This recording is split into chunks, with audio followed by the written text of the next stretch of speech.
পিংলায় college ছাত্রী শ্লীলতাহানির অভিযোগ police কনস্টেবলের বিরুদ্ধে। প্রাক্তন শাসক দলকে নিশানা বিধায়ক স্বাগত মান্নার।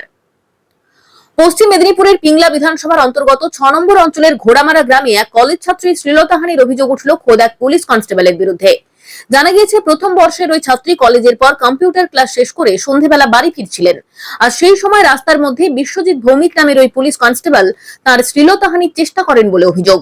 অভিযুক্ত ওই পুলিশ কর্মী বর্তমানে তমলুক লাইনে দীঘা ট্রাফিকে কর্মরত। ঘটনার সময় স্থানীয় লোকজন বিষয়টি টের পেয়ে অভিযুক্তকে হাতে নাতে ধরে ফেলেন। এদিকে ঘটনার আকস্মিকতায় চরম আতঙ্কিত ওই ছাত্রী কান্নায় ভেঙে পড়ে তার মাকে ফোন করে গোটা বিষয়টি জানান। সেই সময় মেয়ের মা পিংলার বর্তমান বিধায়ক স্বাগত মান্নার কাছেই উপস্থিত ছিলেন। খবর পাওয়া মাত্রই বিধায়ক স্বাগত মান্না তৎক্ষণাৎ পিংলা থানার ওসিকে ফোন করে বিষয়টি জানান এবং দ্রুত ঘটনাস্থলে ছুটে যান। ইতিমধ্যেই পুলিশ অভিযুক্ত কনস্টেবলকে আটক করে থানায় নিয়ে এসেছে এবং তার বিরুদ্ধে প্রয়োজনীয় আইনি ব্যবস্থা গ্রহণ করা হচ্ছে। পিংলা থানায় উপস্থিত হয়ে এই ন্যাক্কারজনক ঘটনার তীব্র নিন্দা করার পাশাপাশি শাসক দলের বিরুদ্ধে ক্ষোভ উগরে দেন বিধায়িকা স্বাগত মান্না। তিনি অভিযোগ করেন যে গত 15 বছরের দুর্নীতির জেরে রাজ্যে মহিলাদের কোনো সম্মান বা নিরাপত্তা নেই এবং প্রাক্তন শাসক দলের ছত্রছায়ায় এহেন ঘটনা ঘটে চলেছে। খোদ পুলিশ রক্ষকের বদলে ভক্ষকের ভূমিকা পালন করছে, যা সমগ্র বাংলা এবং পুলিশ বাহিনীর জন্য অত্যন্ত লজ্জাজনক বলে তিনি মন্তব্য করেন। বিধায়ক স্পষ্ট ভাষায় জানিয়ে দেন যে ভারতীয় জনতা পার্টি এবং তিনি নিজে নির্যাতিতা ওই ছাত্রী সহ পিংলার মহিলাদের পাশে আছেন। ভবিষ্যতে যাতে পিংলার কোনো মেয়ের সঙ্গে এই ধরনের ঘটনার পুনরাবৃত্তি না ঘটে তার জন্য প্রশাসনের কাছে কড়া আইনি ব্যবস্থা গ্রহণের দাবিও জানান তিনি।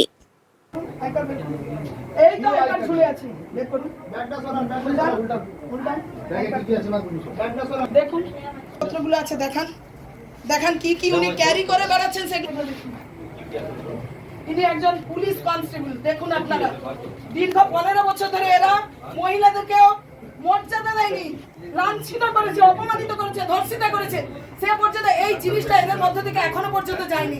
দীর্ঘ 15 বছর পরেও এরা সরকার পরিবর্তন হয়েছে, তাও এদের মন থেকে সেই কুরুচি, সেই কুমন্তব্য সেইটা যায়নি। একটা ছোট্ট বাচ্চা মেয়ে, সে ক্লাস কলেজে পড়ে, স্কুল থেকে কলেজ থেকে ফিরছে, কম্পিউটার শিখে ফিরছে, রাস্তার মাঝখানে তার শ্লীলতা হানি করছে। এরাই নাকি পুলিশের রক্ষক, মানুষের রক্ষক। ইনারা ভূমিকা পালন করছেন রক্ষকের, না হয়ে ভক্ষকের ভূমিকা পালন করছেন। একটা ছোট্ট মেয়েকে আপনার লজ্জা করে না? একটা ছোট্ট মেয়ের গায়ে হাত দিতে আপনার বাড়িতে বোন নেই? কি ভেবেছেন আপনারা? সেই জীব লক করছে এখনো, 15 বছরের জীব লালসায় এখনো ভরে আছে আপনাদের, না? এখনো সেই লালসা আপনি ভুলতে পারছেন না। পুলিশ জাতির কলঙ্ক, কলঙ্ক, আপনি একদম কলঙ্ক। এর যথাযোগ্য শাস্তি যাতে পায় সেটা দেখবেন। যতদূর পর্যন্ত যেতে হয় আমি যাব, আমি এর হয়ে আমি লড়বো। কতদূর কে কোন একে কে ছাড়া দেয়, কে ছাড়ে আমি সেটা দেখবো, কে একে ছাড়ে আমি দেখবো। এ কি করে এর চাকরি থাকে, ড্রেসের অপমান করেছে, এই ড্রেস এই পোশাকে কি করে থাকে সেটা আমি দেখবো। দেখুন, পিংলার অন্তর্গত 6 নম্বর অঞ্চলে ঘোড়ামারা গ্রামে একজন কলেজ ছাত্রী, ফার্স্ট ইয়ারের ছাত্রী, কলেজ ফেরত কম্পিউটার ক্লাস করে ফিরছিল বাড়িতে।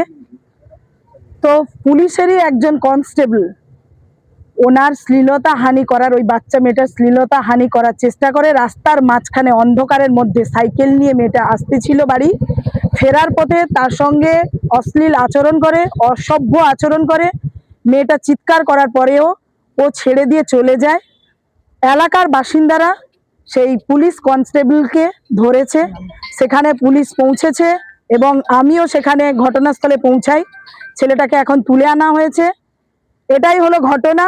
আর যেটা বিশেষ করে আমি বলতে চাইছি যে এই সমাজের কথা, যেটা দীর্ঘ 15 বছর ধরে এই তৃণমূল সরকারের আমলে তৃণমূলের নেতৃত্বরা যারা কিনা এইসব অন্যায় করে গেছে দীর্ঘদিন, আপনারা সবাই জানেন।